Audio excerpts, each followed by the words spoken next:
As another colleague, neighbor from the great state of West Virginia, Representative Alex Mooney. Thank you, Mr. Speaker, and thank you to Congressman Bill Johnson for inviting me to speak this evening. Ladies and gentlemen, this is it. This is one of the last chances to save the coal industry in my state of West Virginia. There's no time to hesitate. We have to act now. That's why I'm proud to have introduced my bill, H.R. 1644, the STREAM Act. In the 8 years since President Obama took office, our unemployment rate in West Virginia went from the 5th lowest to the highest unemployment rate in the country. And this is a direct result of the President's administration's continued war on coal, which is a war on West Virginia's economy.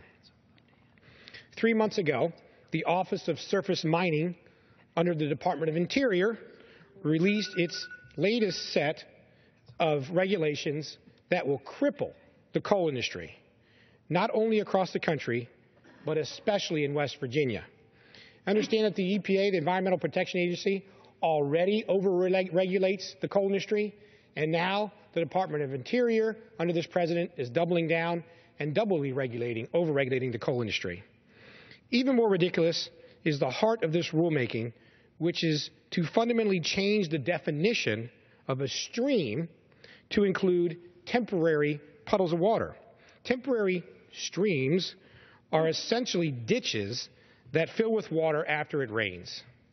A recent study from the National Mining Association estimates that these new rules, proposed rules, will kill as many as 77,000 coal jobs across the country. And I have a chart here showing where many of these jobs are going to come from. Between 5,000 and over 10,000 jobs in western mining states will be lost here in this pink region. In the interior of America, in the interior states, between 5,000 and 14,000 jobs will be lost. My colleague from West Virginia was just mentioning how that affects families and how you have to make announcements at schools to come and support the children because of these totally unnecessary loss of jobs through these regulations. And certainly last but not least, in the area that I represent, West Virginia, in the Appalachian region, we have between 30,000 and a little over 50,000 coal mining jobs will be lost. New stream protection rule that the President is trying to impose. These new regulations will be catastrophic to the coal industry and all of the hardworking American families that depend on coal to keep their energy costs low. In my state, 90% of the power is generated by coal-fired plants. If these rules come into effect, it will make it even more expensive just to keep the lights on.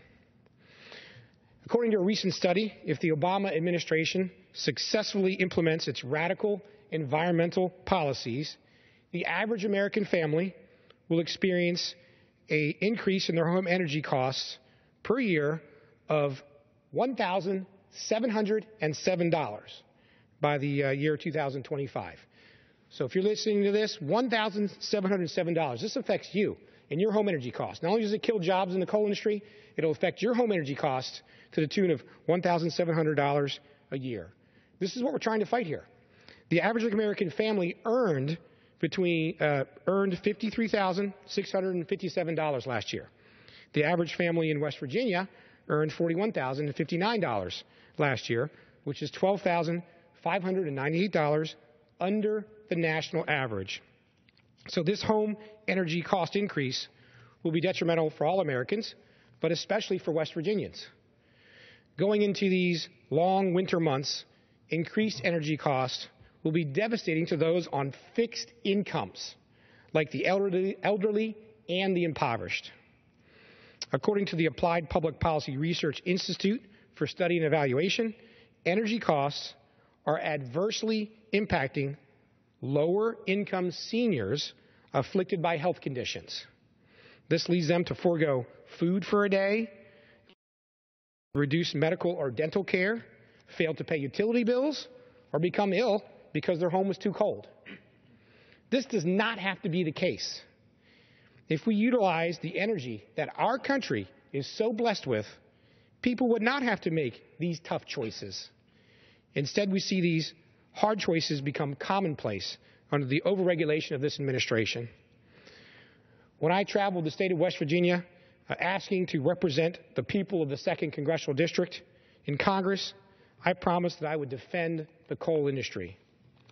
West Virginia and our country needs the STREAM Act to pass the House and Senate and be signed into law. Thank you, Mr. Speaker. Mr. Chairman, yield back. I thank the gentleman for